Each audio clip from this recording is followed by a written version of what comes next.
Ladies and gentlemen, boys and girls of all ages, welcome to the Paranormal Portal. I'm your host, Brent Thomas, and you are now entering the Paranormal Portal. Welcome to the show.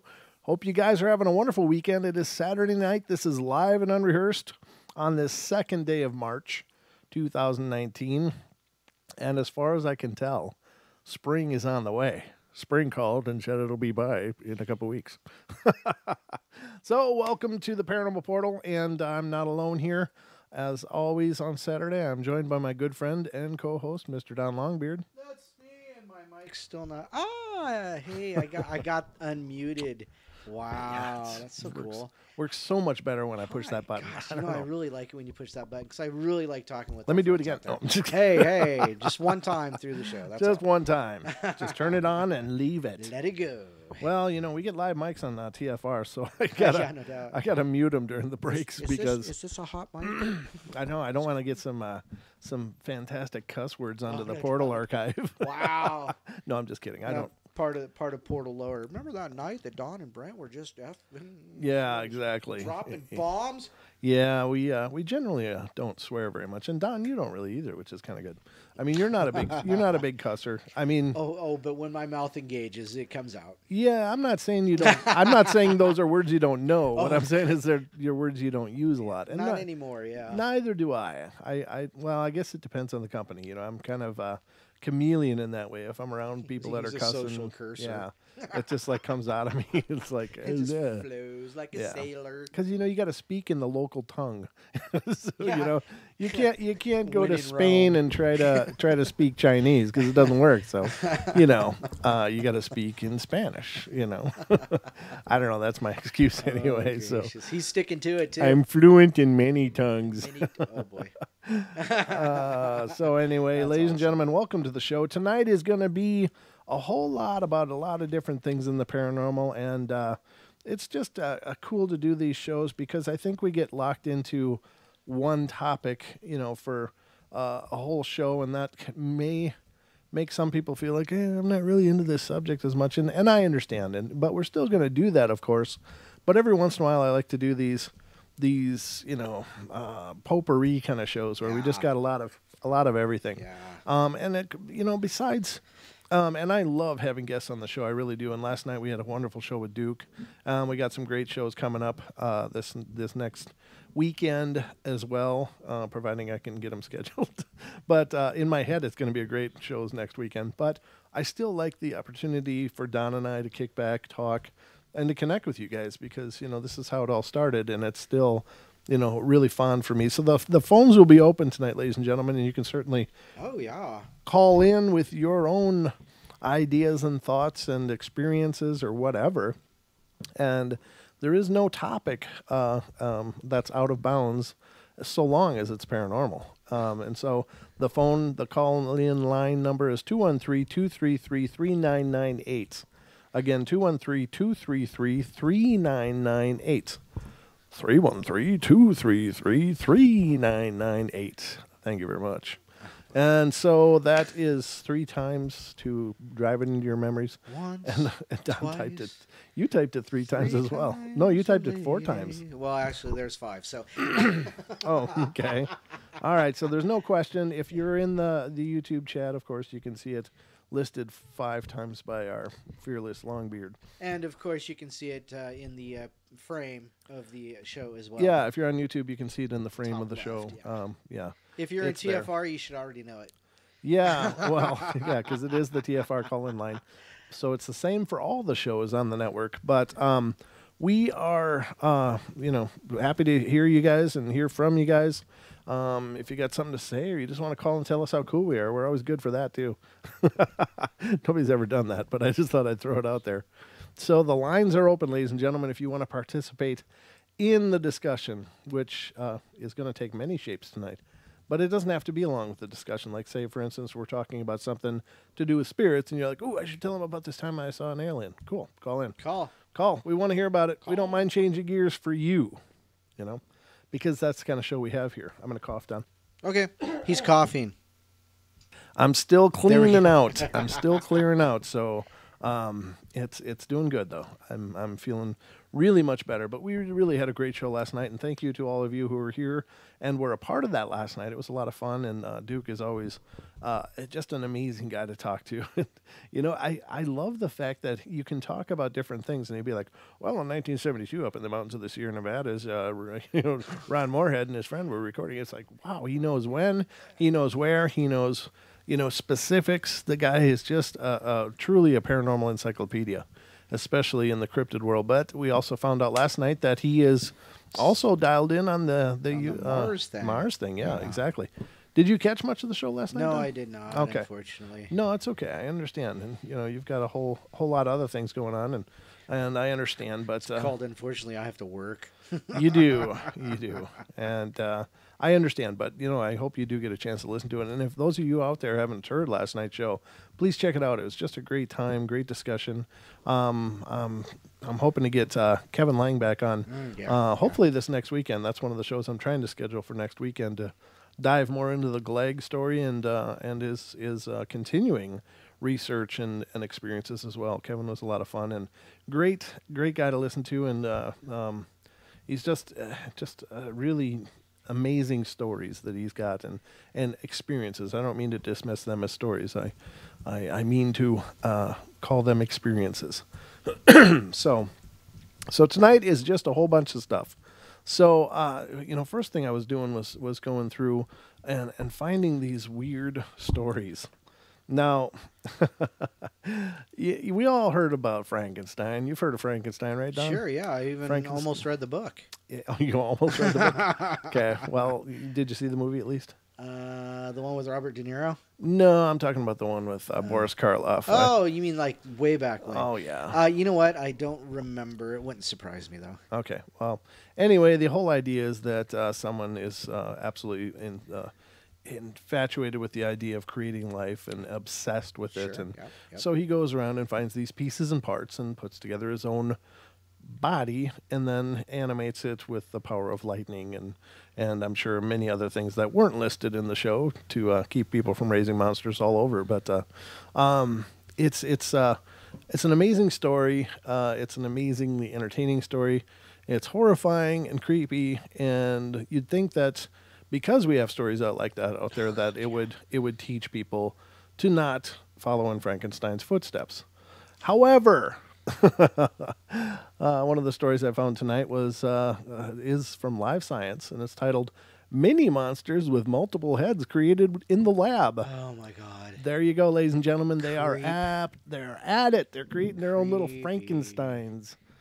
So let me just read this, so you guys can see the amazing amazing feats of science that are probably publicly funded by your tax dollars. These are your tax dollars hard at work, ladies and gentlemen. And let's see what's going on. I don't even know if it's in America, but let's see what this says.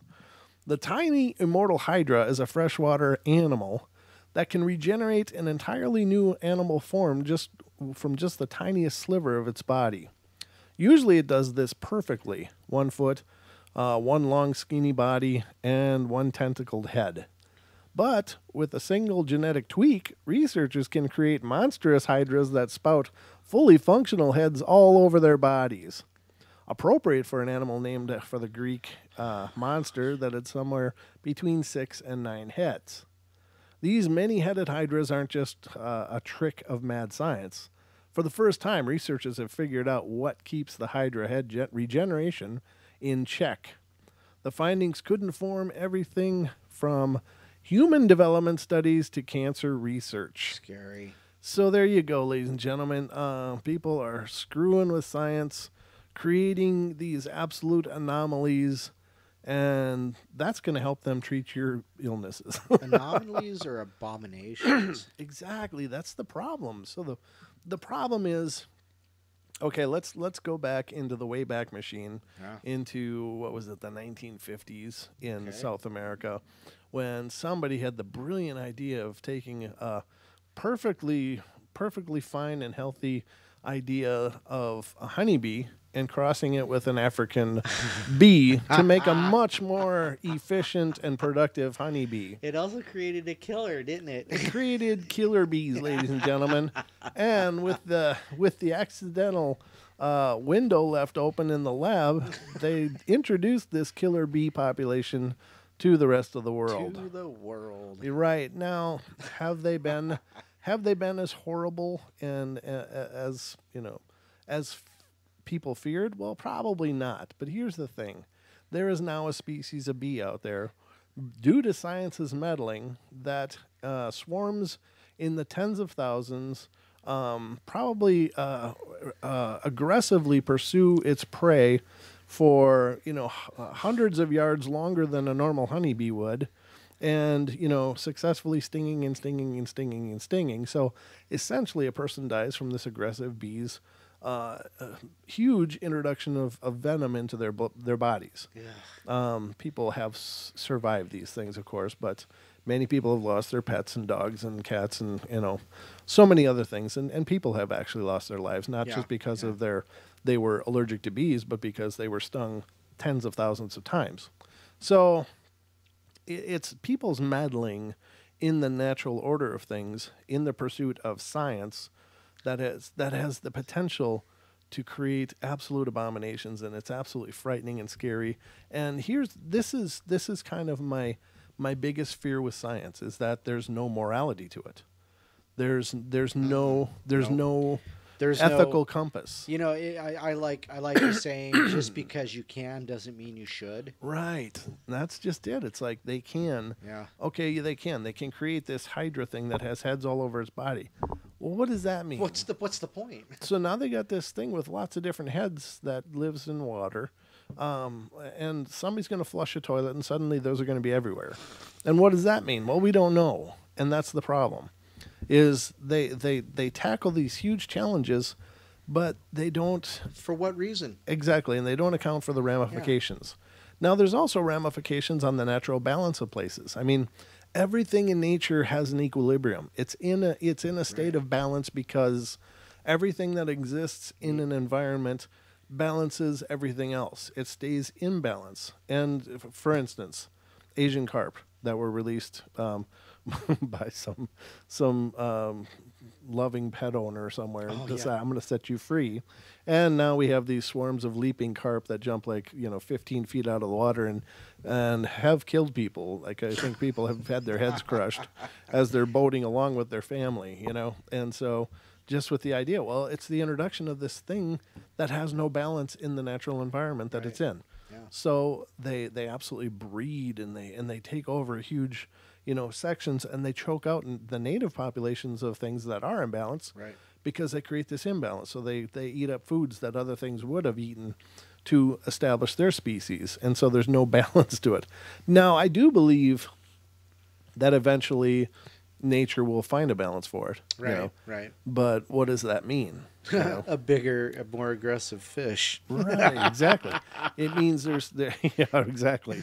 Now there'll be these alligator-size walleyes that eat carp and everything else. Wow, that might fit in my 5-family freezer. Yeah, it might. 5 freezer. Yeah, well, at least half. Can we smoke some of it? Yeah, well, I don't know. It depends what kind of pipe you use. Yeah, I was thinking, how small do I have to shred it? Yeah, you might want to dry it first. Just kidding, ladies and gentlemen. I knew he meant smoking as in food. It was just the cheap and easy, low-hanging fruit. Yep. So that I find disturbing, and this is it's a problem that continues to rear its head over and over and over and over, and it's the idea that science can, and so it does. Yes. Not, as you were saying, it can, but should it? Yeah.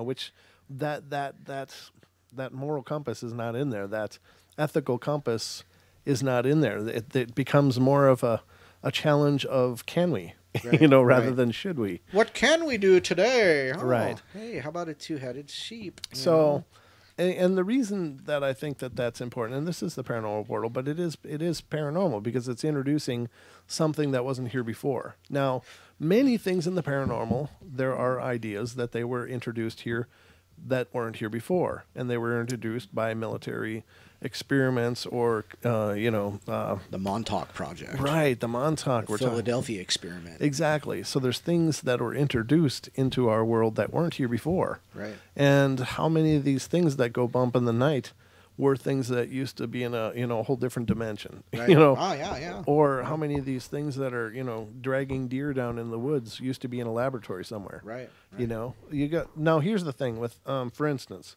the chupacabra.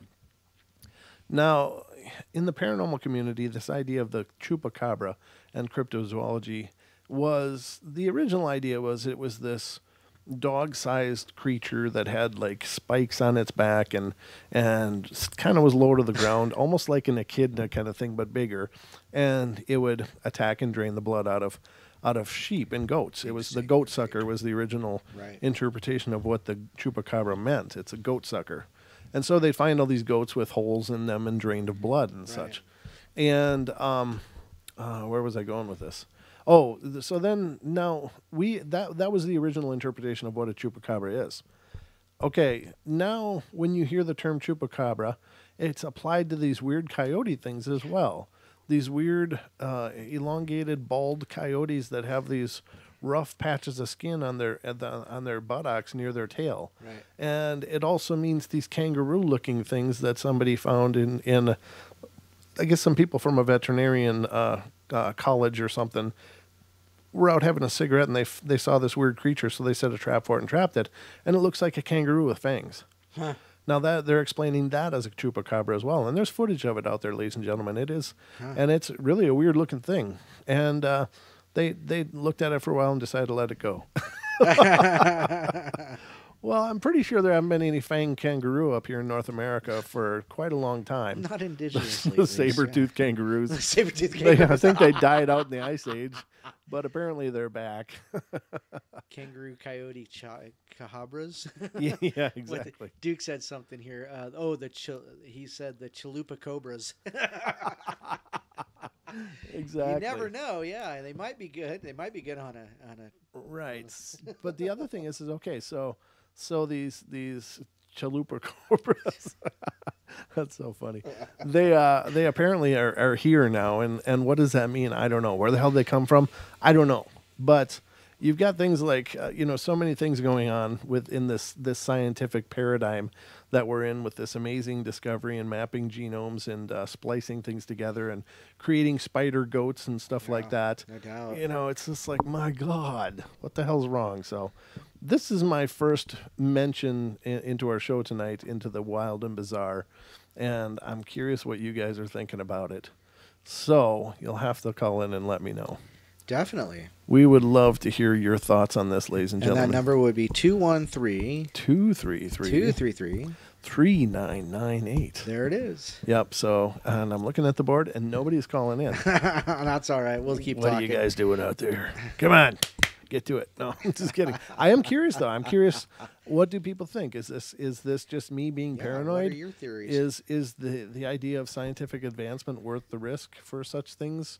Or are we getting into weird, uncharted grounds that are going to have nothing but a lot of pain attached to them on the other side? Spideroos and kangfagoats. Are people still naming them? Yeah. Oh, yeah. Spideroos. No, but and Duke, you must have seen this video of that captured kangaroo thing. Looked like a little marsupial with fangs. Here's a call. And this is MCAT. MCAT's calling in. What do you think of all this stuff, MCAT? You guys are so cool. Wow. Well, I appreciate that. It's about time somebody called like that. It's about time somebody realized it. Yeah.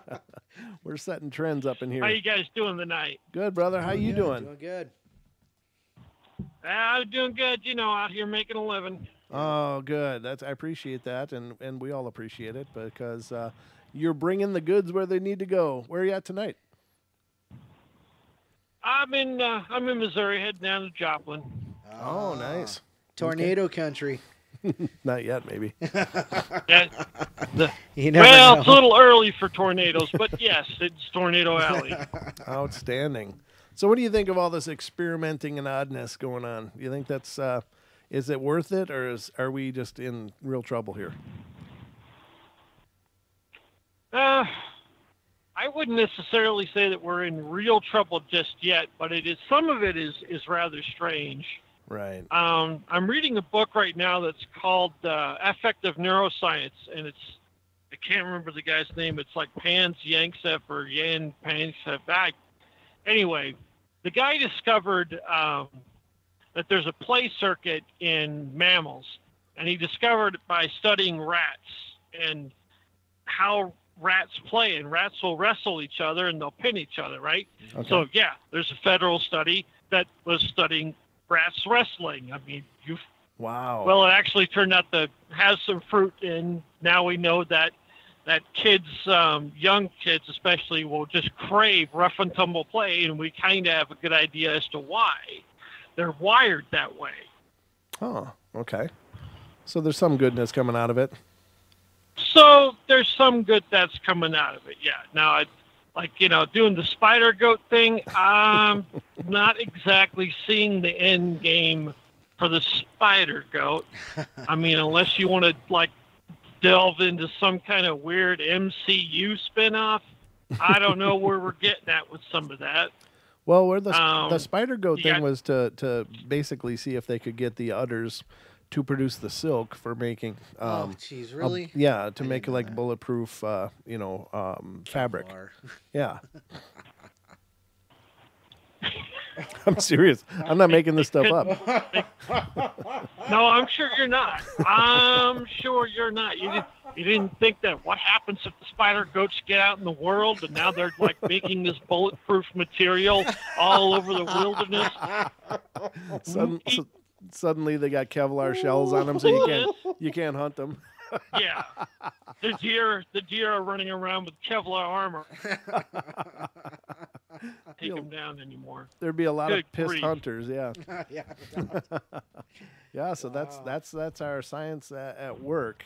Now it seems to me, and I don't know, but it seems to me they could make a mechanical thing that could produce the enzymes to create this silk rather than creating a whole new species of goat.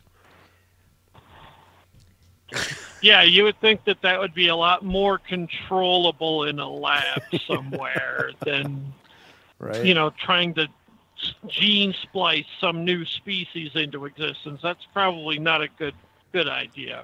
Right. I did come across an interesting story today. Oh. Do you remember? You're probably old enough to remember. No, I just can't remember the movie. It was Natalie Wood's last movie.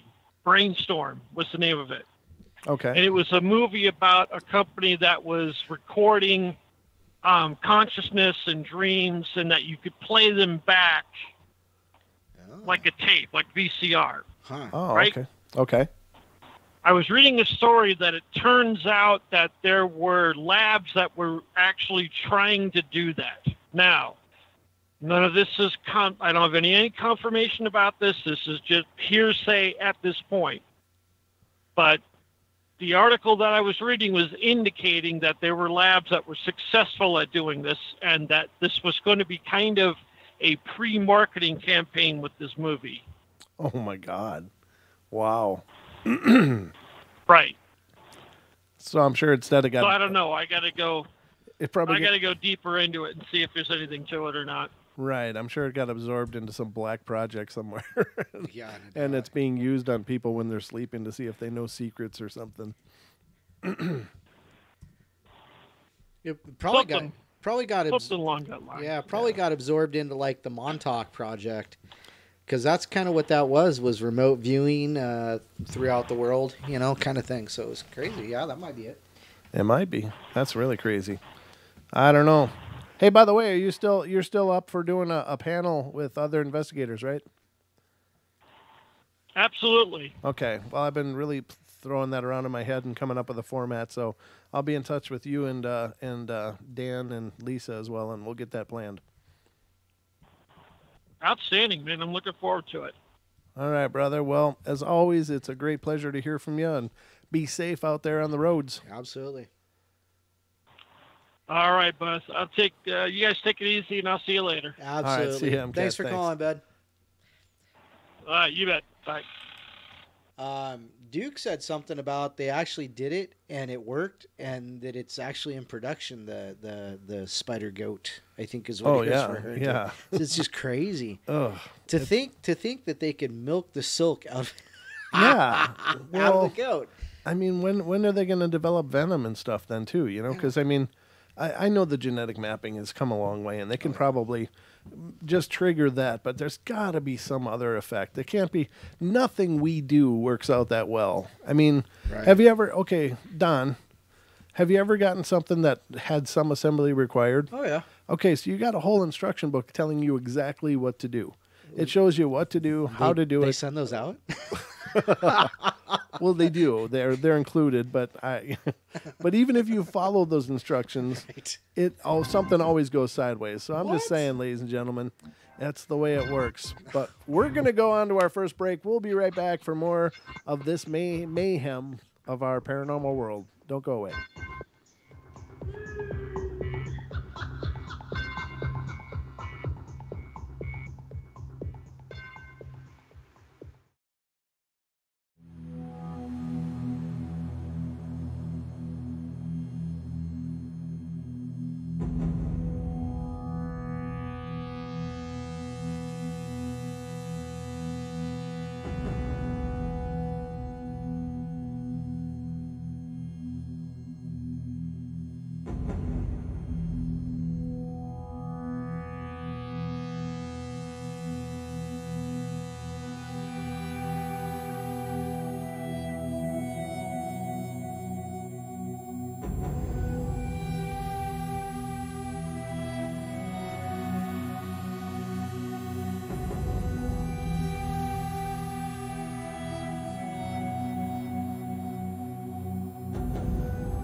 Frequency Radio.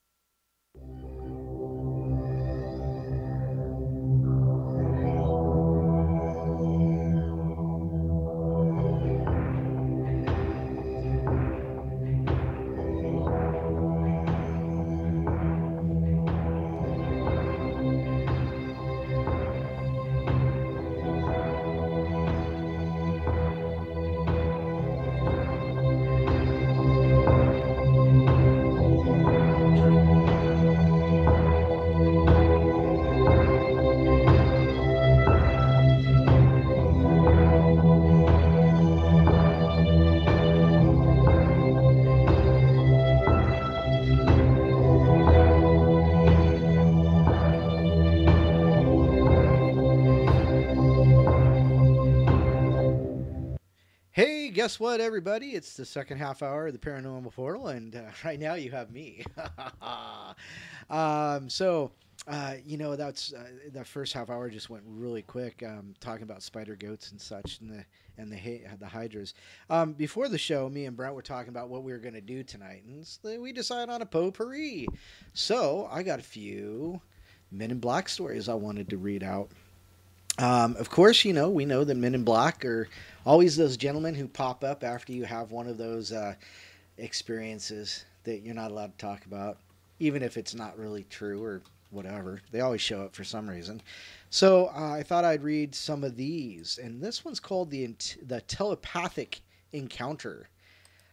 This one says, a man known only as Larry claims that one night he was drifting off to sleep when he was contacted by a strange presence who communicated with him telepathically. This weird presence explained that he was not from Earth, but beyond that he gave no reason for contacting Larry. Somewhat skeptical, Larry asked the presence to provide some proof of its existence beyond simply sending thoughts into his head. He wanted a face-to-face meeting. The presence agreed to provide him with further proof. He showed up during the day when Larry was with his best friend. Larry wasn't sure what to make of the entire thing the next day, and while he continued on in life as usual, he obsessed about the dream for months afterwards. Eventually, he caught up with his buddy at an Independence Day celebration at a nearby park. As Larry was talking to his friend, a black van pulled up nearby, and two black-clad men got out. Two more similarly dressed men exited the van after them, but did not appear to be entirely human in shape. The strange men sat down at a nearby picnic table, looked over at Larry, and then re-entered the van and just left as mysteriously as they had arrived. Larry never found out why they contacted him. So those stories always make me question the veracity of even just listening to the story. It's like, okay, so this guy got a hold of you for no reason whatsoever. A couple weeks later, then all of a sudden you're seeing men in black suits. Whatever. And then never hear from the guy again or the entity again. So, I wonder if that's really, okay, I'm going to say it one more time, Montauk. Because Montauk was connected with remote viewing and remote kind of mental remote control of people, things like that. And it seems to be somehow connected to the Philadelphia experiment. Check that out. That's an interesting story, too. So when they sent these guys back in time, or when the Philadelphia experiment created the invisibility around the ship, and the ship said they went through an interdimensional blah, blah, blah. They also said, one of the things that came out was they said that they time traveled. And two of the gentlemen ended up literally in the Montauk Project. I'll have to remember the names eventually, but interesting. But they said that the Montauk Project was about mind control. It was about people, remote viewing other people and controlling some of their actions. So, if you're thinking like that regarding this story, then yeah, okay, whatever. But there was no controlling or anything. It was just, show me proof. And there's no proof because I just don't believe those ones. No? No, I don't believe those ones. There's no credibility to it. There's no, it wasn't even exciting to read. Like, okay, Larry, thanks for letting us know that you actually need to be on lithium. You think they need to be medicated? There are some people in this world that need to be medicated. There yes, are. There are. And that's the hard part, I guess. So when you get really fantastic claims, that's the tough part, yeah. And automatically, of course, we're predisposed to go. Predisposed, yes. Yep. Look at Loopy. That's just, we have this idea of being grounded in what we understand as reality. And then when something comes and challenges that, we're like, okay, yeah, get the wraparound sleeves. It becomes uncomfortable, and it does because it challenges paradigms. It challenges what we understand and what we know. And, true enough. And, my God, look at politics if you want to see what it's like challenging a paradigm. Oh, yeah. Oh, yeah. And that's just politics. So when you challenge the actual reality we live in, that becomes a whole different kind of reaction. Yeah. Oh yeah, that's a visceral reaction though, because that's questioning everything we know, everything we can touch, see, feel, smell, and taste. Everything. Right. It actually challenges your actual, your reality. Right. Just everything. So it does, and crazy. That's it's hard for some people to obviously people don't want to leave the comfort of their paradigm. It's what they know. It's what they understand. Right. So when something comes that does challenge that, now here's the other side of it. What if they are telling the truth? And would it how hard would that be to come forward with this truth, knowing the kind of brutality you're facing? Yep. I mean, really. I mean, if this happened to you, and you got sucked 100 years into the future for a period of days, and you came back, would you tell anybody? Yeah, because that's who I am. But then somebody else would be sitting in my seat right now going, that guy's nuts. Look at Weirdy. Well, look at him. He's obviously nuts. Well, I mean, really though, and that's the tough part and so, how do you differentiate that? How do you differentiate just an absolute psychosis from an actual event? Yeah. Because for both experiencers, it's real. The people having a psychotic event, it's real for them. They are experiencing these things in a very literal way, and they come out of it, and of course they're convinced that is a reality.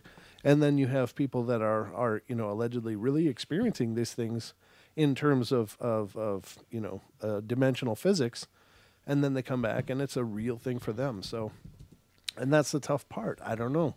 I'll be the first to say that on the portal, there's some things that are hard for me to get my head around. Right. Yeah, definitely. I can't objectively sit here and say I believe everything everyone says. Well, I do endeavor to always have an open mind, and those things that I can't outright jump behind.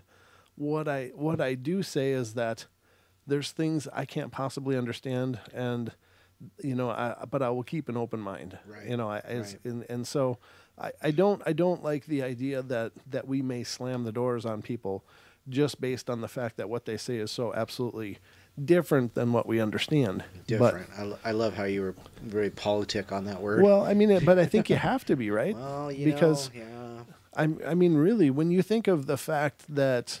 And I don't mean to get all really, really serious here, but I really do, on a very fundamental level, believe that we are creating this experience we're in. We're creating it on an extraordinarily fundamental level, all the way up to figuratively. Mm-hmm. We create our experience. We create how we interpret things. We create, the absolute, our perceptions in this world. And, I mean, if we are creating things so fundamentally and profoundly, what if people are creating a different reality than the one that I'm creating? So that's what I mean, that I have to have an open mind and hold open the idea that there may be a lot of things going on here that I can't possibly understand. So all I can be is try to remain open to the possibilities. Objectively open. Yes, there you go. Absolutely. So, you know what? Can I mention something? And you got a microphone. It's and it's got to do with the paranormal. Okay. So there was this movie on Netflix called Veronica. Okay. And I have heard, oh my God, this movie's so hard to watch. I don't know what's hard to watch about that movie. Oh. It was a movie about a girl who was playing with the Ouija board, and all kinds of bad stuff happened. Oh, it sounds like an episode of The Portal. Exactly. But I don't know what was so horrible about the movie or hard to watch. What was harder to watch was Lady Death, who isn't in chat tonight. No, she's got problems with her computer. Oh, that's so right. She's probably listening. That's too bad. If she's listening, hi. We miss you. But she suggested me I watch a movie called A Dark Song or The Dark Song. Okay. One or the other. And I watched it. That was actually harder to watch than Veronica. And a lot of people freaked out about that movie. Well, now, I don't like Ouija boards, as everybody should already know. I think they're, well, there's one right behind me if you don't know that. But anyhow, I think that they're a really bad idea. I just do.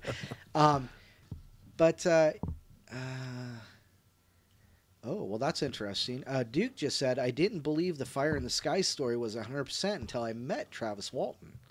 And then he says, now I'm convinced. So that goes along. Yeah, that goes along right with what we were talking about. You know, it's until you can really like get these people face to face. And it's so hard, you know, to, you know, when you're having a conversation through text or Facebook or something like that, you know, typing, there's no connection. It's really not a connection. I mean, people get mad at me. I don't understand what he said. Well, he's being sarcastic.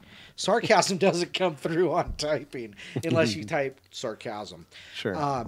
So, you know, yeah. That's what emoticons are for, Don. No doubt. Mine's just mostly, oh, God, he said something. You know, so, but I mean, getting face to face with someone and actually sitting down and talking with them and saying, hey, you know, doggone it, this is how I felt about it. This was, and you can feel that if it's real, I believe you could feel like a visceral reaction from them. You know, the whole idea behind empaths, you know, you can sit down and connect with them, right? And then go, wow, you know, it makes it more believable. You're absolutely right. Yeah. Well, it is. But I still think some people should be. Well, the other part of that's hard, though, is that there are a lot of people perpetuating hoaxes. And so where do you draw the line? Where do you draw the line where you go, you know, I'm going to keep an open mind, or, you know, you have to follow your intuition as well. Right. You know, I mean, objectively following your intuition, not just that this doesn't sound right. You know, BS. Yeah. But, you know, if something really on a fundamental level and somewhere in you feels wrong, then it probably is for you. And maybe it is for everybody. I mean, there's people that are trying really hard to get attention. Right. And it causes problems for a lot of people that are working really hard to, you know, bring this stuff into a common conversation. Stuart Nelson, one of the chatters in YouTube, says, I may be wrong, but didn't Travis Walton not like Fire in the Sky when he saw it? As I said, I may be wrong. Well, no, you're right, because they sensationalized so much of it that Travis is like, you know what, that's almost not even a factual movie anymore. And that is right. He didn't like it. He wouldn't endorse it. You can find on YouTube a speech that he gave after the movie came out, and where he addresses the movie and where it went away from reality, where it went away from his experience, and where it came back. Right. You know, and what parts were kind of right and what parts were absolute embellishments. So yeah, I mean, the movie Fire in the Sky, in and of itself, is not a factual recounting and visual recounting of what he experienced, but what he experienced was incredibly profound, and I believe the guy too, you know, but it is, you know, Duke's right. It's one of those that's way out there, and it's like, wow. Well, here's part of the problem I have with when I researched Travis Walton and his experience. Here's my problem, is that basically, and this is what I've read, researched on the, but basically after he came back and he, you know, made this known, he basically sold it to an Australian version of the Inquirer, and it's supposed, now this is all conjecture. That could be or not, I don't know. But they said that they got like $5,000 and they split it between the 7 of them. You know, so you know, I mean, it really becomes a question of if the money was a fact, was it a motivator? You know, to you know, tell the best story you can. You know, now that's not to, you know, discredit or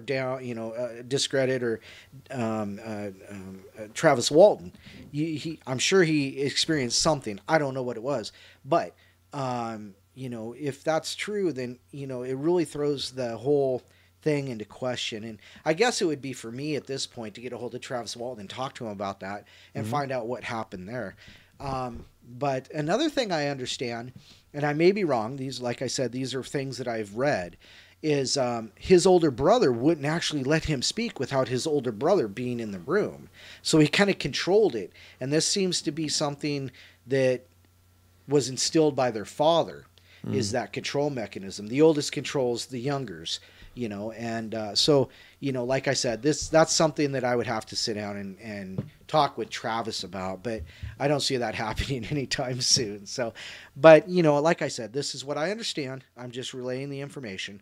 But yeah, he didn't like the movie. He didn't think that it was very, you know, factual, and they took too many artistic licenses in his story, and did not like it. Yeah, sure. I mean, it's what Hollywood does, though. I mean, so if you're ever watching based on a true story, they mean really, literally it's based. Like something happened and someone is okay, and we're gonna make a movie about something like that. Well, that's like Veronica I just brought up. It was based off supposedly the lead investigator's notes, and that's it. Right. So it's whatever was in that particular police report. That was it.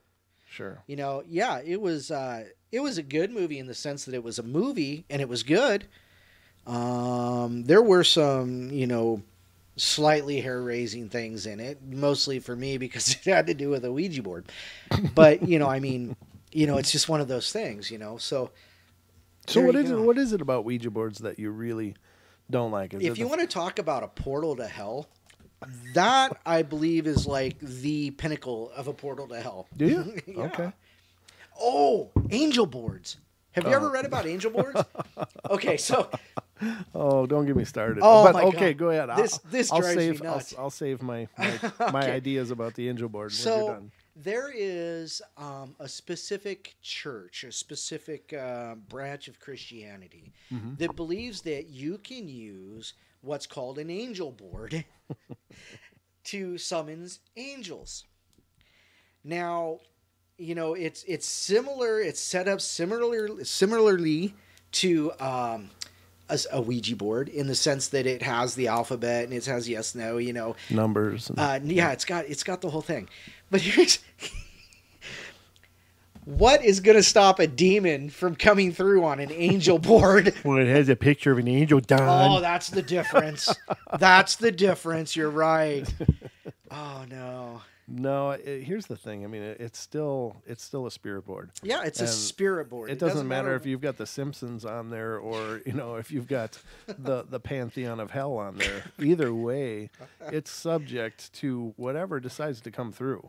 And that's the thing. A Ouija board is a blind channel, ladies and gentlemen. And a blind channel means you are basically surrendering your energy willingly for something to come through. Now, you may have an intention that it's a good thing that's going to come through, and you know that may be your intention, but ultimately you're at the you're at the whims of the spirit world at that point. Right. Whatever's close, whatever's interested is going to come through. It's now, insane. I believe in angels. I really do. Now, I don't think that they probably are just hanging around waiting for someone to pull out the board to have a talk. Yeah, no doubt. You know, I think that if they are around, I don't think that angels are quite what we believe they are. Right.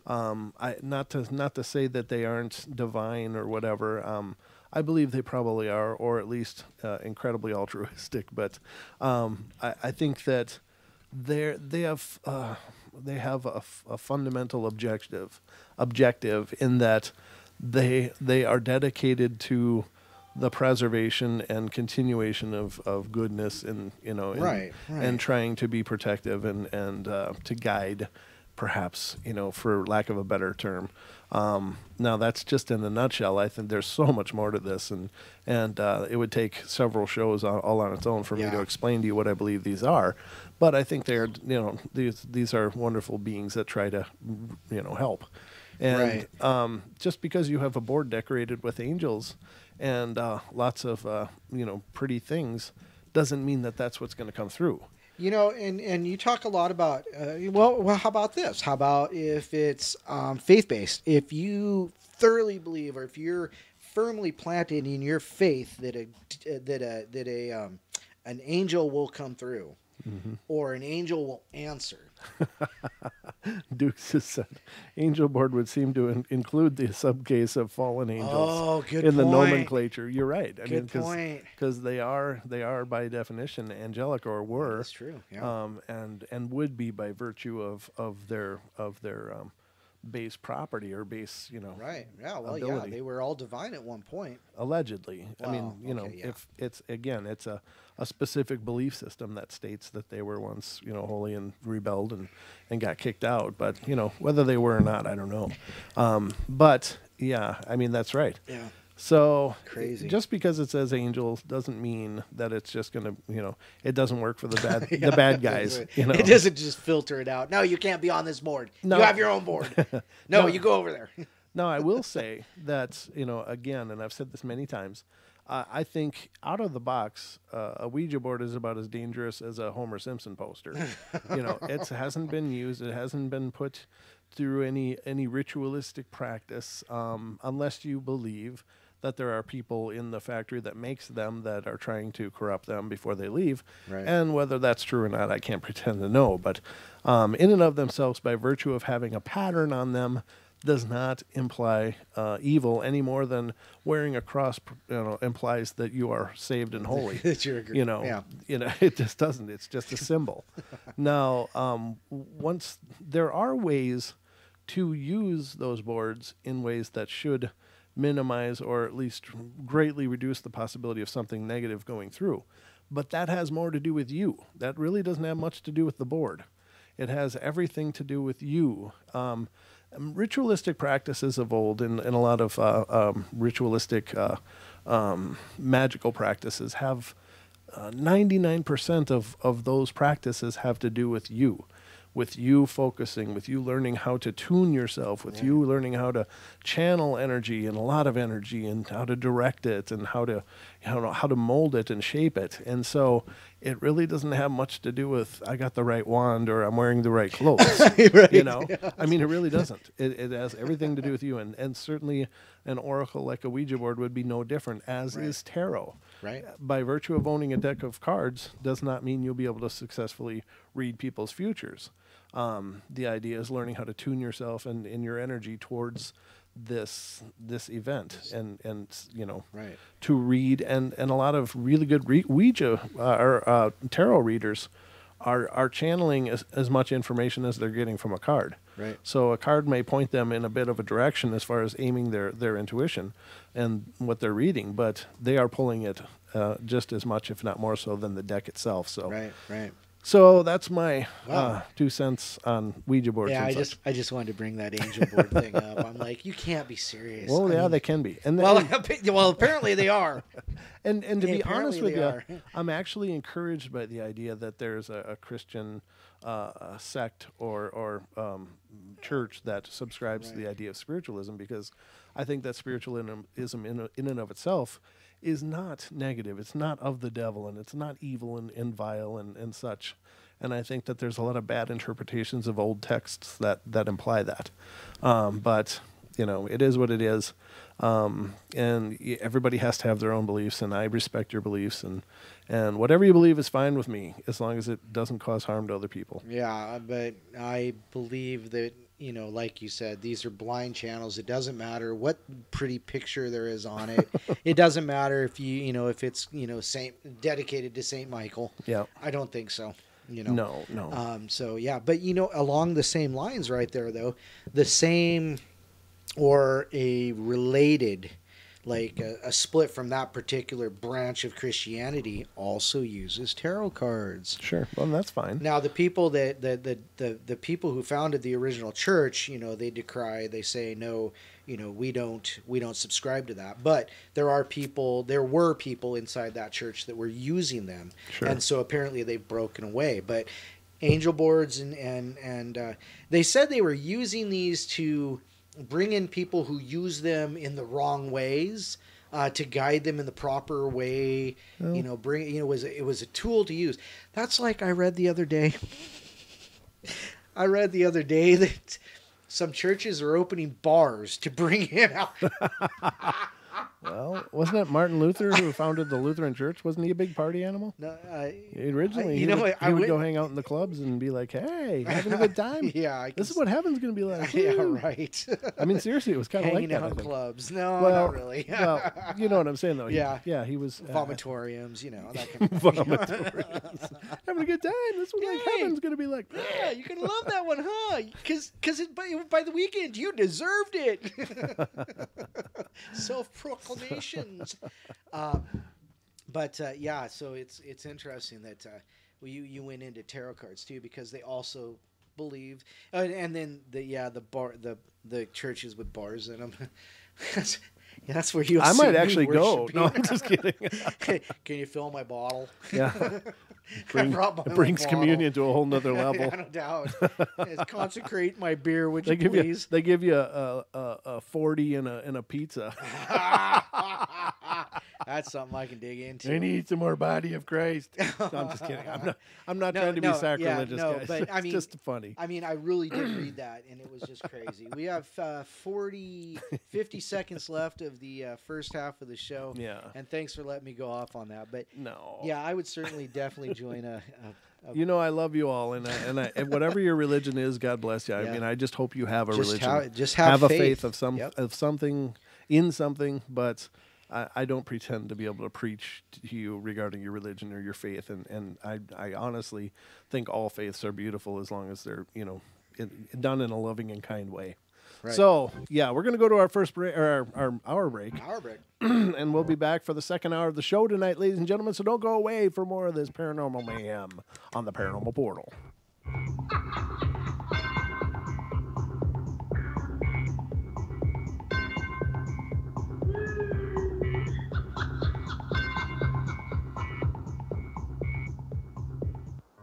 Hi.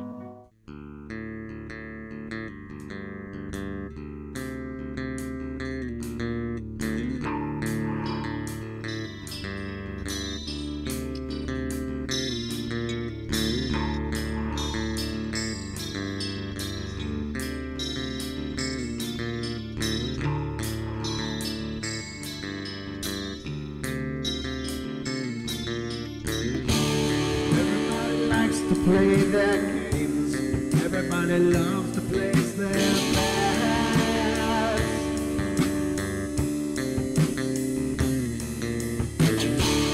They don't understand the price I paid.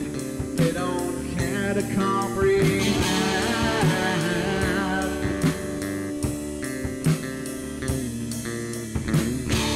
Trace their lines upon my body, dripping scars across my heart.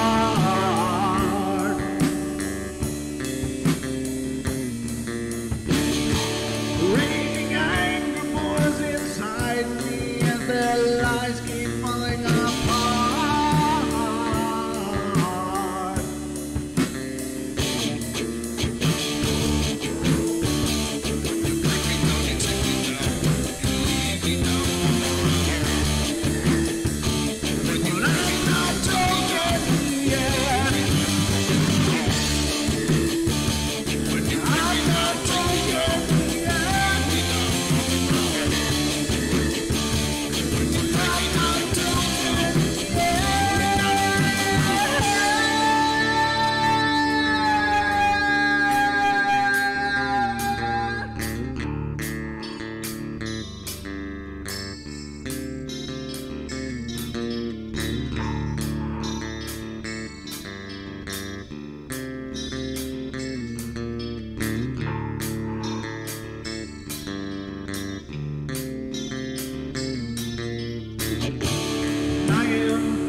and memory of love and home and earthly pleasures. Something they desperately desire, but can't have anymore. Right now, she's the closest thing to that. Poltergeists are usually associated with an individual. Hauntings seem to be connected with an area. A house, usually. Poltergeist disturbances are fairly short duration, perhaps a couple of months. Hauntings can go on for years.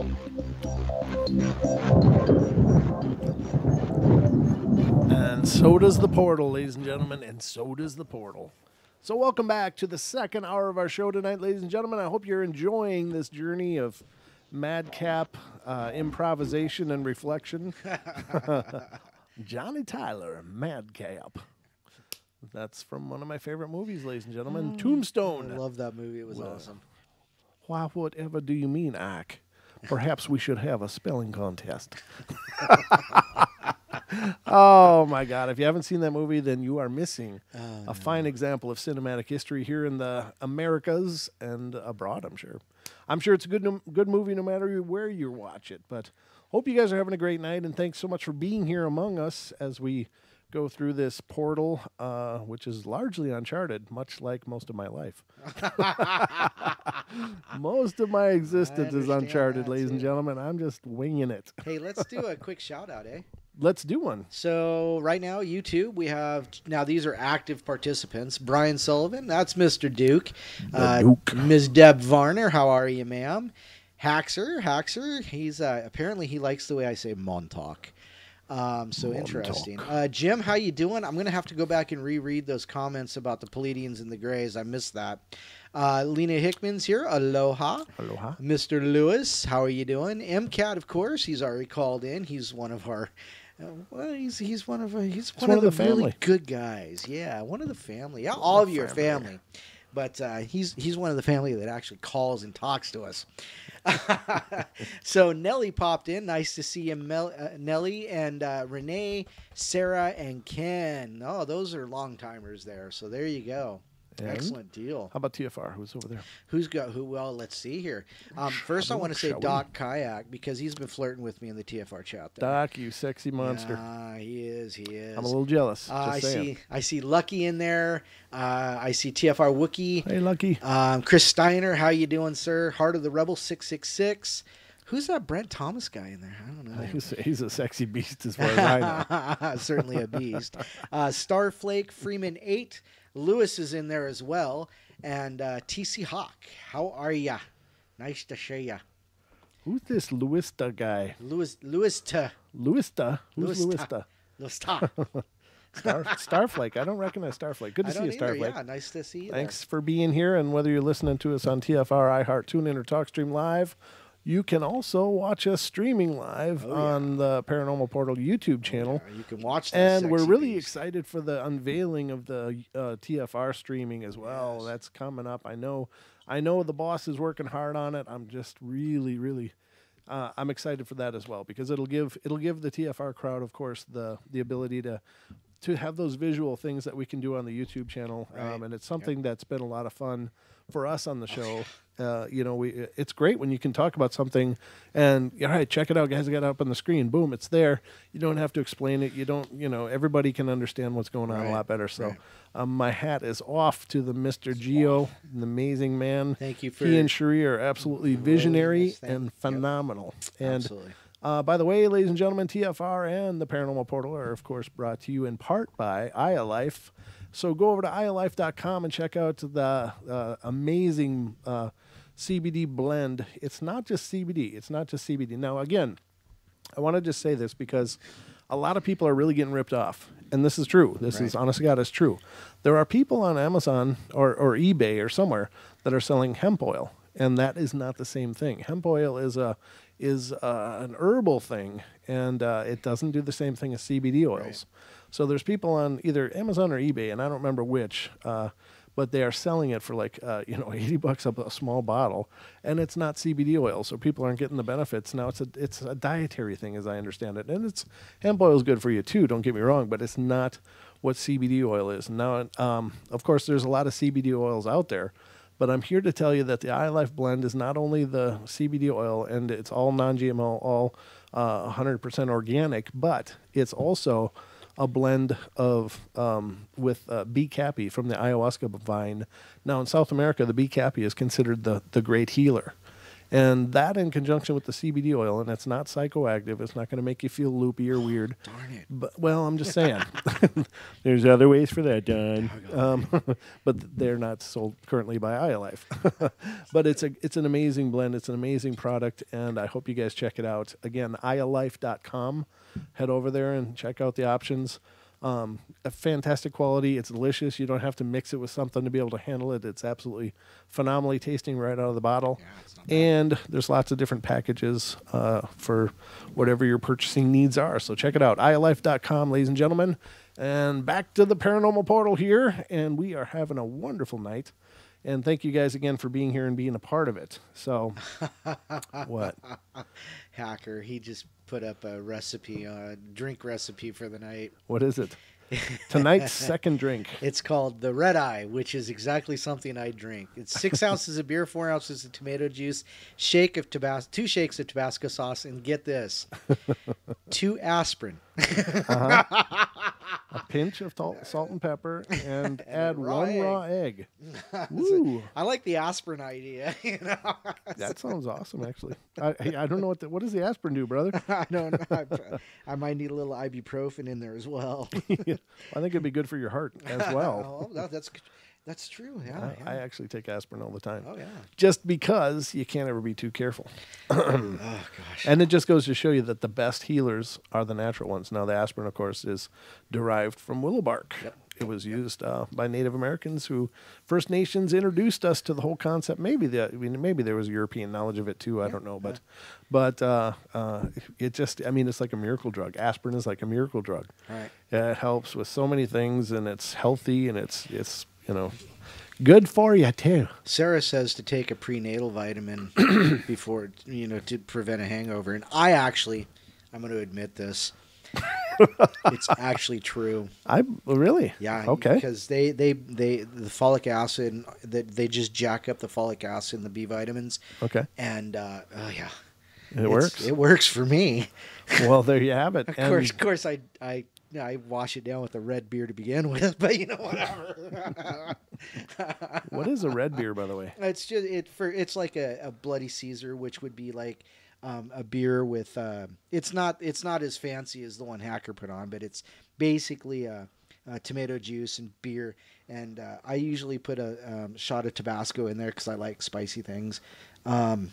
You can also use clamato instead of clamato instead clamato, of clamato, who knows? Chlamydia, whatever. Sorry, I had to go there. It's low hanging fruit. You know what? Never mind. I'm not gonna go there because I was gonna make a statement, and then you went there. You beat me to it. Oh well. So wow, but so yeah, that's what that is. So, and maybe a shot of Worcestershire, Josh. I can never say Worcestershire. That. Worcestershire. That's the easy way. It adds a little umami to the beer. A little what? A little umami. I don't know what that means. Umami? Yeah, it's a Japanese word. It kind of enhances it's a flavor enhancer. Let's just say that. It's okay. Like MSG. Got it. But so what do you suppose happens, Don, when a drunk man swallows a live venomous spiny catfish? Oh God, are you going to read that? I'm going to read that. All right. How freaking drunk do you have to be to figure that'd be a good thing? Well, a couple Bloody Caesars and I'm good to go. Speaking of mixed drinks, let's just see what happened. And this comes from livescience.com as well. Now, this is what happened. There are all sorts of drinking traditions, and some people sing songs as they down their alcohol. Others dance, and somewhere in the vicinity of Rotterdam in the Netherlands, a group of young men, apparently inspired by the American television show Jackass, got in the habit of capping off their boozing by swallowing live fish. Oh, God. This, it turns out, is not a good idea. You think? Oh, really? Especially in the event that the fish have evolved to fight back. So, according to a recent case report published on January 17th in the journal Acta Otto Laryngological Case Reports. Okay. Yeah, of course. I mean, everybody reads that, right, Don? Yeah, exactly. I read it every day. I put mine in the bathroom. It's because it bores the shit out of you. Nothing moves some bowels like the laryngological case reports. Just saying. So, the young men typically swallowed live goldfish out of their home aquarium, small, squishy creatures that don't put up much of a fight. Not really. The fun stopped on April 3rd, 2016, when one of the men tried to take their tradition a bit further by swallowing a bronze catfish, which is a popular aquarium fish with some powerful natural defenses.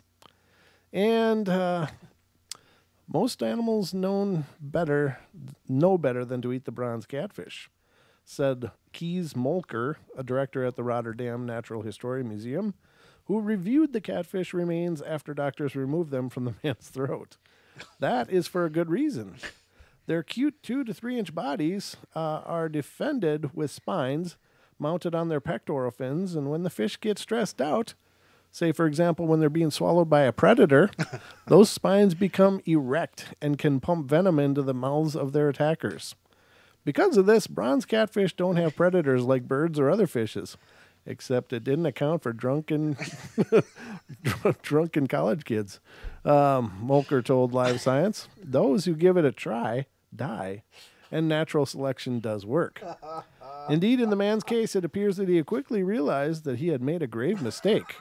According to the video of the incident that was described by the case report authors. Unfortunately, the video was not available for Live Science to review. But the report includes a vivid description of what it showed. In the video, a crowd of men stood around drinking, shouting, "Groot V, Dutch for big fish. Big fish." One guy holding a glass of clear water with the live catfish in it tips it back, attempting to swallow it whole. 4 seconds later, he spit out the water and the fish out onto his hands and threw it on the table, where it floundered and appeared to be distressed and agonized, according to the report. You think? That might have been the end of it if someone hadn't plucked the flopping catfish off the table and handed it to a third man, 20-year-old whose trauma would become the subject of the case report. This unfortunate fellow swallowed some beer and then dropped the still living creature into his throat. Weird things people have swallowed. No, it's in his throat. So immediately it was obvious that something had gone wrong. The man tried to swallow more beer but couldn't. 10 seconds later, he was gagging vigorously and vomiting liquid. In extreme distress, he shoved 2 fingers down his throat, trying to make himself gag, but no luck. Someone administered what the doctors described as a wrongly applied Heimlich maneuver. And ended up with bruised ribs. Which, again, failed to produce the fish, and the man spewed some blood onto a bucket, and then the camera switched off. Even so, the man apparently waited several hours before going to the hospital after trying but failing to dislodge the fish with more beer, honey, and ice cream. He made it into a Sunday. I know. He's just creating a buffet out of this wrong thing. A fish-like structure. When the man finally made it to the emergency room, doctors looked down his throat using a tool called a laryngoscope and spotted what they described as a fish-like structure. According to the report. It's stuck in his throat. Yeah. This definitely in the top 3 weirdest medical cases I've encountered, said case report author Dr. Linda Benoist, a medical resident at Rotterdam's University Medical Center who treated the patient. Benoist told Live Science that she'd been aware that the fish swallowing game was a bizarre tradition among some young people in the area. The catfish, she said, was already dead when the patient arrived, poor thing, and pressed up against the entrance of the man's esophagus at the bottom of his throat. Hence the choking. Yeah. The ice cream didn't do it. And the fish had probably suffocated. Molker said that a few swallows of beer didn't contain enough water for a fish to breathe in. The man needed surgery to remove the fish, with the surgeons paying very close attention to carefully remove the fish's spines from the delicate tissue in the throat. Fortunately, it was a success, though not much is known about the effects of the brown catfish's venom on humans. It didn't appear to complicate the situation. As of the man's most recent follow-up with doctors, he's doing well. So there you go, ladies and gentlemen.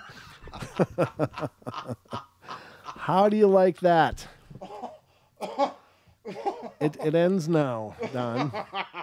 Don types in, when does this end? It ends now. I just wanted you guys to know the guy's fine. That's great. He apparently didn't go full Darwin on it, but I bet you he doesn't like fish anymore. I bet you they quit that game. Of all the stupidity. Oh, no. Deb says, my friend years ago came over with her then boyfriend, and he swallowed one of my goldfish. What a dick. Wow. No, she called him a bastage. She did, but I upped the ante a little bit on that. It's like, eat your own fish. Don't go eat someone else's fish. I started laughing about the point when you said the spines became erect and started pumping venom. I know. It's like, just a little bit more would have taken care of the whole problem. Just all I'm saying. Oh, no. This story sounds fishy, Jesse says. Maybe he should have took an aspirin with that. Yeah. Oh, what the hell? He tried everything else. Beer and ice cream and honey. And honey, yeah. Should make it all slippery. Good Lord. Good God. Poor fishy. Brent, you come up with some of the sweetest things. Well, it's just because of my undying love for all of you and my feeling and devotion to your entertainment. Oh, goodness. That's just what I'm going to put on my tombstone. Oh, well. So that was interesting, though, right? Hopelessly devoted. So now, again, apparently, this is a bit paranormal, but I don't know. Hopefully, we're going to find out what it is. But black snow is falling from the skies in Siberia, and it is toxic. Don't eat black snow. When all you thought you had to worry about was yellow snow. Now there's black snow, ladies and gentlemen. And apparently, you shouldn't eat it because it's toxic. Says a pall of eerie black snow has covered several towns in the Siberian region of Kutbas, which is home to 2.6 million people and one of the world's largest coal fields. Well, I wonder why the snow is black. I'm betting it has to do with coal. You think? Yeah, and it's like, my God. So it's a 2.6 million people live there, and they got black snow. So I bet you the gardens are going to be doing real well this year. What do you think? It's it's really good for you to grow your own. You might want to go to the store in that town. I'm just saying. Wow. According to the Guardian and Siberian Times, the snow is tainted with toxic black coal dust that was released into the air from an open coal pits and improperly maintained factories in the region. Improperly maintained? Really? How many times do we got to hear that story? I mean, my God, it's like a bad rerun. It's improperly maintained, fuel repositories, improperly maintained toxic chemical dumps, and now it's coal pits and stuff. My God.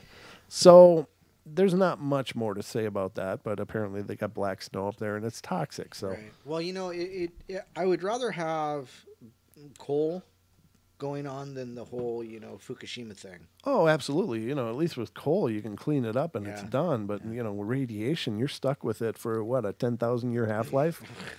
Explain half-life to me. I've never really understood It's a rate of deterioration. See, apparently all nuclear isotopes will eventually turn to lead. Okay. So the half-life is basically halfway through its deterioration into lead, so as I understand it. So it actually takes 20,000 years. Right. Oh, gotcha. But I think in that first half is when it's the most dangerous. Wow. So. Okay. Well, okay. Yeah. Well, okay. That's as I understand it, Wow. but I could be absolutely beating the hell out of any kind of science in this. But I'm just a layman over here. Well, I understood that. I'm just recalling that from high school, and that's, my God, that's a long time ago. That explains why I didn't know about it. Yeah. What's that? High school. I have a vague memory of getting up in the morning. That's about where it ends. Yeah. I remember brushing my teeth. Yeah, exactly. Wow. Mom, is this Twinkie breakfast? Eat it and shut up. Yeah, these are good for brain cells. Eat that and drink your quick and get to school. Chocolate milk and a Twinkie. Don't even drink it. Just take it with you, quick. Yeah.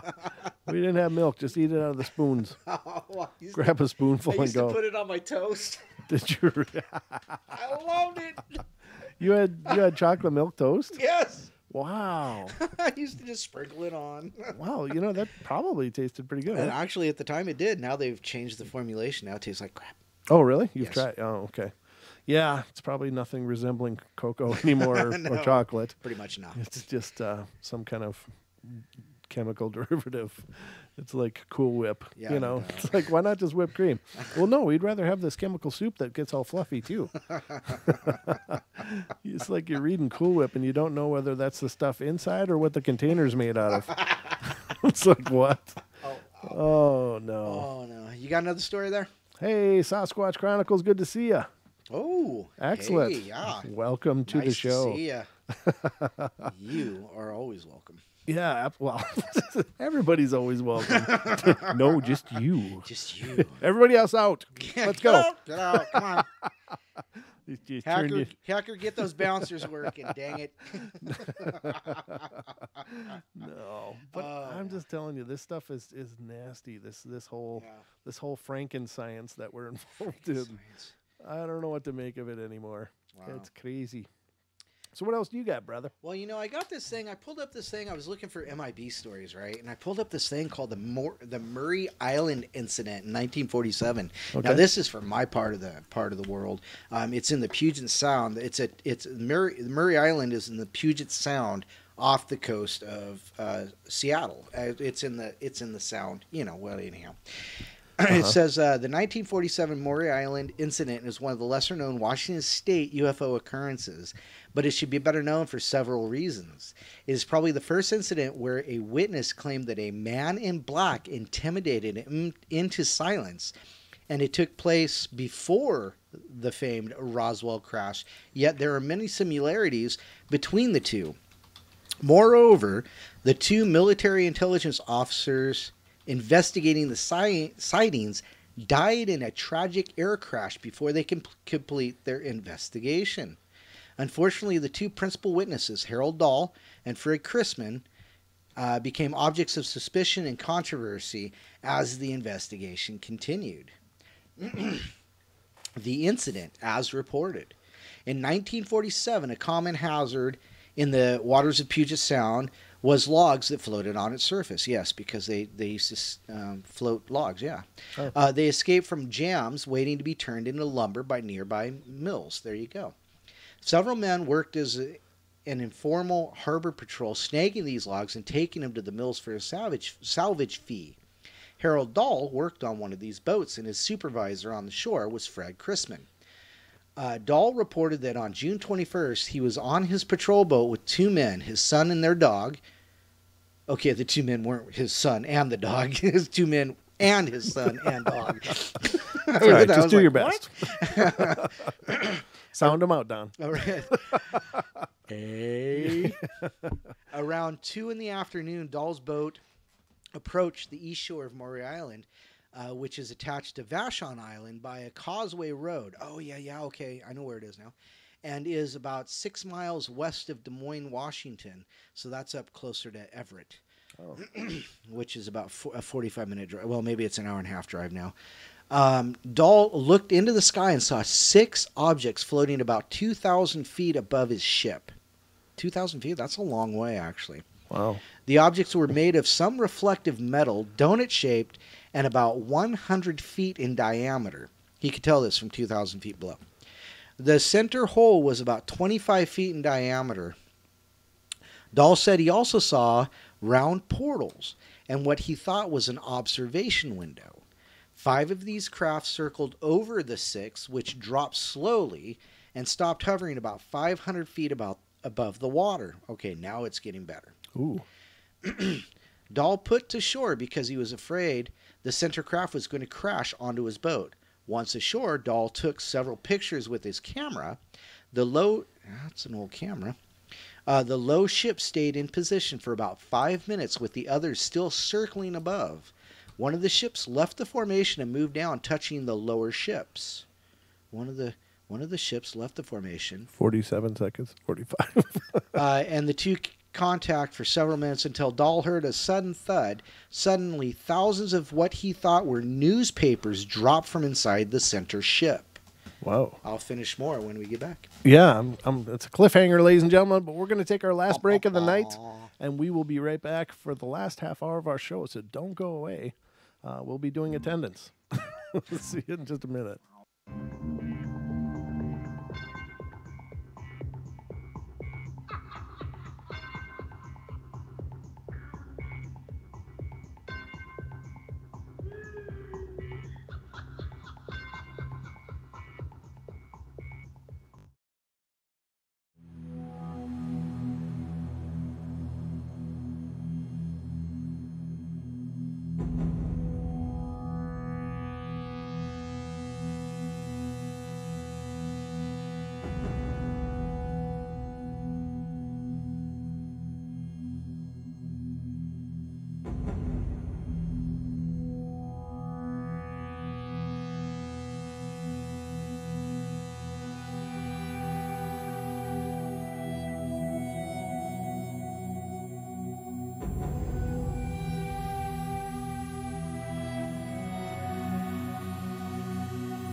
Hey, welcome back to the show. It's the last half hour. You've survived an hour and a half so far.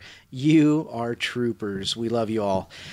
So just before we went to the break, I was reading the story about the Maury Island incident, which is in Puget Sound of Washington, which is the very coast over there that separates Seattle from the Olympic Peninsula, which just happens to be Sasquatch territory. I think everywhere is Sasquatch territory. Yeah, but except for Hawaii. Except for Hawaii, apparently. Yeah, well, there's no indigenous monkeys in Hawaii. I don't know if there are or not. It was just something. No, I don't think there is. Okay, actually. well, I think that's accurate. There's no indigenous monkeys in our, or primates in our area either. But whatever. Anyhow, so let's get back to this. Or are there? Or are there? Really? Okay. So anyhow, during this incident, there's a man named Dahl who's he's basically at work. He's snagging logs that break free from log jams, waiting to be taken down the river. And he looks up 2,000 feet in the air. He sees 6 craft up there. One comes down about 500 feet, and now, by craft, you mean like craft? Saucer Well, craft? you know what? Well, you know what? Does it explain? Let me go back up. Let me make sure that. Well, that's what I'm curious about. Yeah, It's like, are we talking triangles? Are we talking saucers? Or donut shaped. cigars? Donut shaped craft. Okay. Remember, they're donut shaped. They got a 25-foot diameter. Okay. There's a hole. I missed that before, Yeah, so that's okay. why I was Okay, asking. well, let me start right there. So it says, Dahl looked up in the sky and saw 6 objects floating about 2,000 feet above his ship. He's on a boat in the Sound. The objects were made of some reflective metal, donut-shaped, and about 100 feet in diameter. The center holes were about 25 feet in diameter. Dahl said he also saw round portals and what he thought was an observation window. And I just blew out my candle. 5 of the craft circled over the 6th, which dropped slowly. It stopped and hovered about 500 feet from the water. So it's gone from 2,000 feet to 500 feet. And this is, so now his estimates on shape or rather size and the portals in the observation window now become a little clearer. He put to shore because he was worried about the craft was going to crash on his boat. He took several pictures. Stayed in position. Okay, so the lower ship stayed in position for about 5 minutes while the others still circled above. One of the ships left the formation and moved down, touching the lower ships. The 2 kept contact for several minutes until Dahl said he heard a thud. Suddenly, thousands of pieces of what he thought were newspaper dropped from inside the center, dropped from the inside of the center ship. Your paper's here. Good morning. Here you go. Send your puppy out. I'll just send it right in with him. All right. Most of the debris landed in the bay, though some of it hit the beach. Dahl recovered a few pieces, finding it was a white, lightweight metal, along with white metal. Along with the white metal, the ship dropped about 20 tons of dark metal, which he said looked like lava rock. Wow. When the lava rock hit the water, it was so hot that steam erupted. They took cover after several pieces landed on his boat. Yeah, I would too. Some debris hit his son in the arm, burning him, and another piece killed the dog. Oh, jeez. Apparently there was a picture that they did not post correctly, so that sucks. Oh. It says picture FBI case file. After the rain of metal, the craft rose into the air and headed west out to sea. Dahl went to his boat and tried to radio for help, but it didn't work. They sailed back towards their dock, dropped the dog over the side as a burial at sea. Dahl and his son, Dahl took his son to the hospital for treatment and then told his boss, Fred Chrisman, what happened. Dahl gave Chrisman the camera, and when the prints were developed, they show us strange airships. However, the negatives had bad spots on them. Go figure. Which he compared to film damaged by exposure to radiation. Oh, that's interesting. Yeah, definitely. Chrisman said he did not believe Dahl's story, but nevertheless, he went back to Maury Island where he gathered some rock samples. He said that while he was gathering rocks, one of the airships appeared overhead. Ooh. As if watching him. Uh-huh. Dahl told investigators the next morning a man wearing a black suit visited him and suggested they go to breakfast together. Dahl drove his own car following the stranger's new black Buick to a restaurant. Now, I can believe that. A black Buick? Definitely. While they ate, the stranger asked no questions. Instead, he gave a detailed account of what happened to Dahl the day before. So we already knew.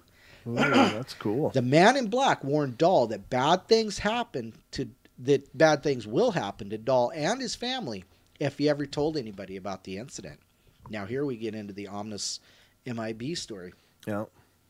Dahl and Chrisman sent a package to the publisher Ray Palmer in Chicago. A year or two later, Palmer founded Fate magazine. The package contained a box of metal fragments and statements about the strange happening on the 21st and 22nd of July. A few weeks later, Palmer contacted Kenneth Arnold. He's the one that reported about the flying saucer near Mount Rainier, who had begun investigating UFOs. Arnold lived in Tacoma in July with airline pilot E.J. Smith. The two of them met Dahl and Chrisman, examined Dahl's boat, and conducted interviews. Dahl and Chrisman did not produce the pictures, however. Dahl also told Arnold that his son had disappeared. Dahl said later that his son was found waiting tables in Montana, but could not remember how he got there. Oh, that's creepy. On the afternoon of July 31st, Captain Lee Davidson and First Lieutenant Frank Brown of the U.S. Army Air Force flew up to Tacoma from Hamilton Field in California. In addition to being pilots, the two men were intelligence specialists. They met with Arnold, Smith, and Chrisman for several hours. One of the officers said that he thought there might have been something to the story, but they had to leave around midnight.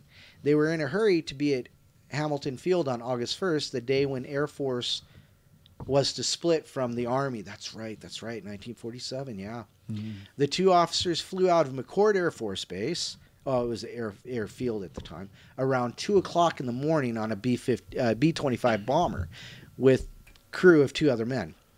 25 minutes later, the airplane crashed near Centralia, Washington. The two enlisted men managed to parachute to safety, but Davidson and Brown were killed, making them the Air Force's first casualties. Interesting that the two investigators who were investigating this all of a sudden just die as the first casualties to the Air Force. Interesting. Dahl and Chrisman said the Air Force officers took some strange metal on board. People thought they had heard anti-aircraft guns shoot the plane down. The local newspaper and the FBI received phone calls stating that the plane was shot down to cover up the information Brown and Davidson had found. Because of the loss of life, the Air Force broadened its investigation, and the FBI launched their own. The Air Force investigators determined that the crash had been a terrible accident. One of the engines had caught fire, and the men began to bail out. Before Brown and Davidson could jump out, the wing broke and struck the tail section, which also broke off.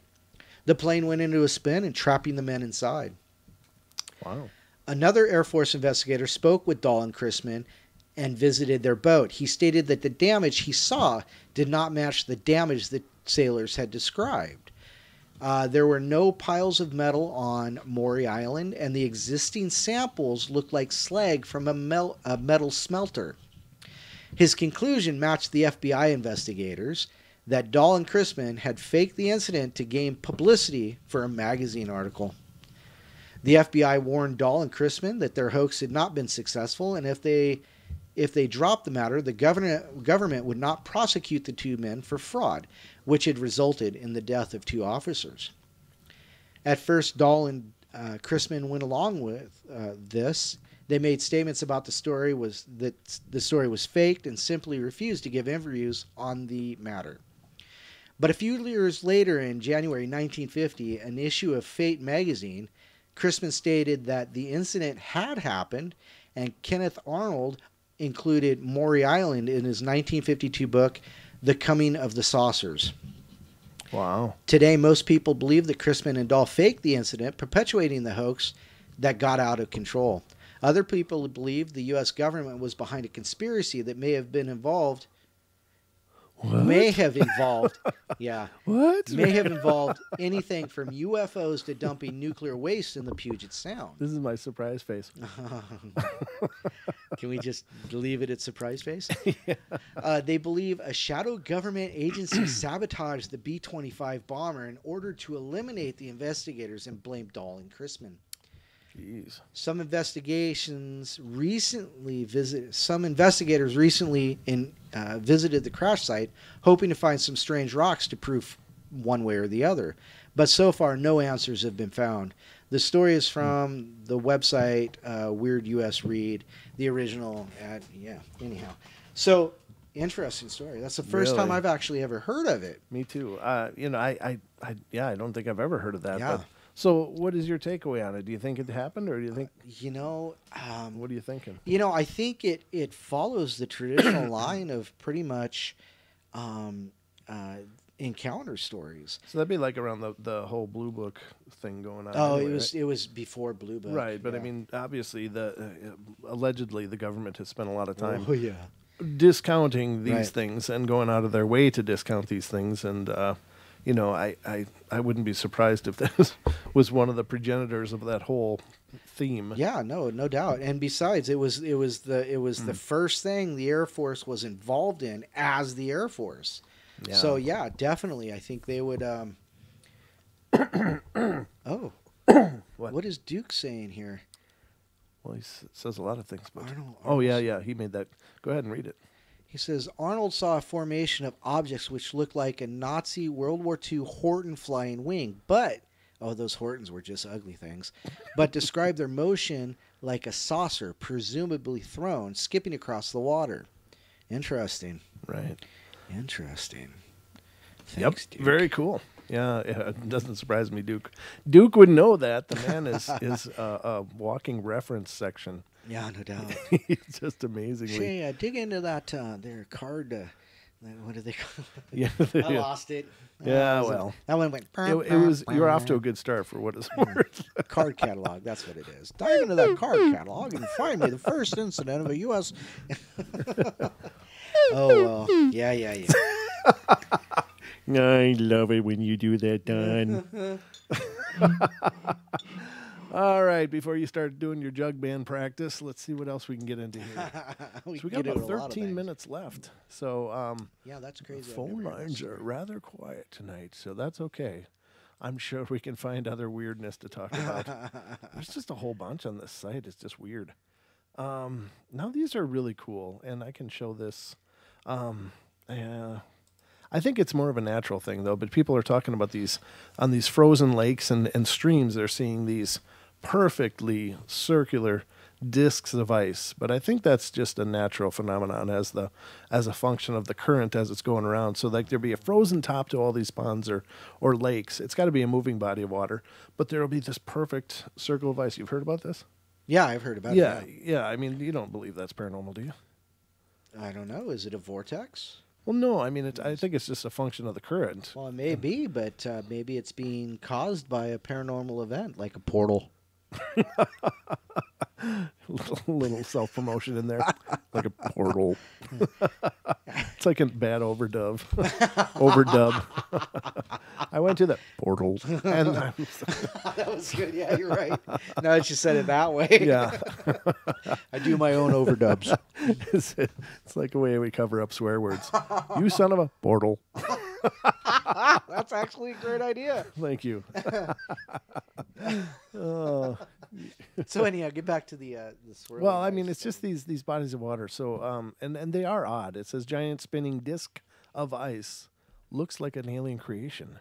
Here's how it's formed, and I do believe that they're a function of a natural occurring event with the currents and such. But they are really impressive. I mean, they'll be equally as thick as the surrounding ice. They can be, several inches thick, and people can walk on them and stuff. But they just spin.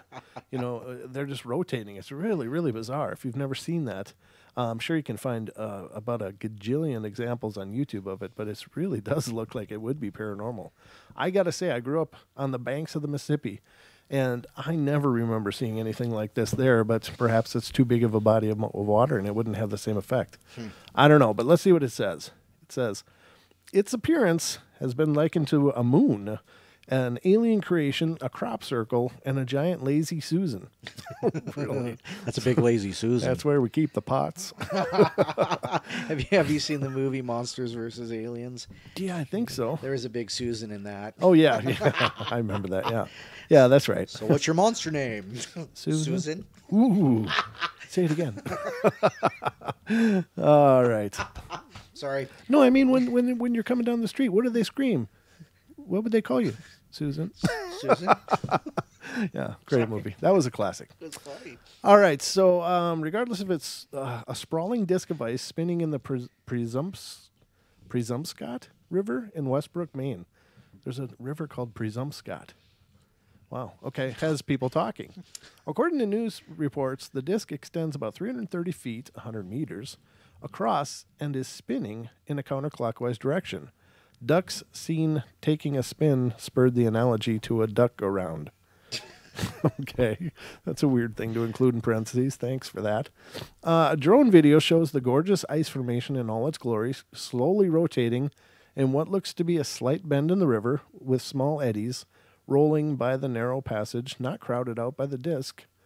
Anyway, they put a link in there for something completely different. Though not unheard of, the wintry treat is unusual, said Ted Scambo, senior research scientist at the National Snow and Ice Data Center. Did you know there's a snow and ice data center, Don? Actually, that makes perfect sense, especially when you're talking about the Arctic and Antarctic and studying core samples and such. You just killed all the humor in that whole statement. I like it like that. Yeah, thank you for flushing the toilet on that. No, it's fine. I mean, yeah, it does. You think about government spending and stuff. It's like, really? But anyway, I think you can see how it's formed. The side of the river has a large eddy in the water, current that traps the ice. Scambo's told Live Science because of the rotation and probably occasionally bumping into the shoreline. And in fact, that ice is freezing into a solid plate. The ice that gathered in the eddy was trapped and worked into a giant disc. Well, yeah, and that's what I would think they are. Now, they're not. I don't believe they're paranormal, and I would agree with this, but they are really cool looking. They look like these. I mean, I can put the picture over on YouTube for our YouTube audience. Oh, hey! But there's a picture of what this thing looks like, and as you can see, that's an incredibly impressive. It does look like the moon, and it apparently has formed as a result of the current, and it spins in a counterclockwise direction. Did you go to 3-pane? No, I didn't. I totally forgot that I was actually. Doesn't work if I you totally don't feel forgot that I was way. doing a show here. Let's go. There you go, ladies and gentlemen. Sorry. Hey, there's that picture. It's so much easier when I'm sitting here talking to myself. So this is these big giant discs of ice that form on these riverways in wintertime, but it really does look spectacular. Why does it turn counterclockwise? I imagine it's because probably the slower current's moving over here, and it's spinning it as it's working around. Yeah, okay. So it just depends on if the current, if it's going to the left or right. If it's going to the left, it would counterclockwise, and if it goes to the right, it would be the regular. Even though this is probably the slower current on the broad side, there's so much smaller area of incident on this faster current that unless the current's going this way, if it's going from top to the left, then that also makes sense. But I'm assuming it's coming this way and kind of working its way around. And but see, you can see like whitewater, in the upper left there, but that ice is killing the motion of the water. Sure. So it would certainly slow it down, so it would have time to freeze. That's my point. So. Oh yeah, definitely. I'm sure it started spinning here and just got bigger and bigger. But it is really impressive. You never know. It looks like it could be something paranormal, and I suppose it is paranormal by definition, as it's not normal. But is it? It's demonic. Well, it depends on how much you love winter. In my opinion, you're not far off. I am ready for spring, ladies and gentlemen, and it can happen any moment. I'll be just fine. Dee popped in. She says either that or it's like water down the drain. Well, she spelled it Dwayne, Dr. Wayne. Oh, the Dwayne. Dwayne, down to Dwayne. Love you, Dee. That's an old knock knock joke, right? You know that? Is it? Yeah, knock knock. Who's there? Dwayne. Dwayne the Tub I'm Drowning. You never heard that? Yeah, now you say that. Yeah, I got a 3-year-old, ladies and gentlemen. These things are hilarious. These things are absolutely hilarious around my house. That's all I'm saying. So no, it does look like the moon. It does. It's got a eerie similarity. It does. It's almost as if it's life imitating art, imitating life. I don't even know what the hell that means. But anyway, what do we got for time left here? Oh, no. We've got 5 minutes, and we have a call. So let's get to this call. Area code 719, you are on the air. Oh, dang, I was just sitting here listening to you guys. Anyway, well, welcome. Cool stories there. And I thought I was a wild man. Who are we talking to tonight? Oh, you're talking to Clyde out of Beulah, Colorado. Hi, Clyde. Hey, thanks for coming on the show. How's things in Colorado? Well, we're getting a lot of snow right now, and it is flipping cold. Oh, no doubt. No doubt. Oh, man. Yeah. I don't know. Yeah, the little... Go ahead. We've got a little Maltese dog, and she runs out there and goes to the bathroom and runs back. She's as fast as grease lightning, man. So that's a smart dog, Clyde. That's a smart dog. Tummy through the snow. But anyway, just having a good time over here. So anyway, I've never listened to you guys before. This is the first time. So, is there something or a schedule that I can look at to catch your program? Well, we do 2-hour shows on Wednesday nights here on just on our YouTube channel, but on Friday and Saturday nights we're on at 7 p.m. Pacific for the 2-hour shows with Don and I. And on TFR, right. And they're all 7 days a week we're doing shows on our YouTube channel, but they're not all open forum like this. A lot of times we have guests on and amazing guests, and or we have theme discussions about one phenomena or the other. But yeah, we just like to have a good time with it. There's a lot of people doing paranormal shows out there, but we like to have fun with it, and not make it so dark and brooding, and try to have discussions and have an enjoyable time with it. But I'm thrilled you found us. How'd you find us? Well, I just Pete Santelli was doing some music tonight, so I was searching around for him on the listen lines. Oh. And so came onto the TFR listen line, and here you guys were. Nice. So Nice. I've been kind of out here. So anyway, but my tower just puked on me, so I can't catch you on YouTube.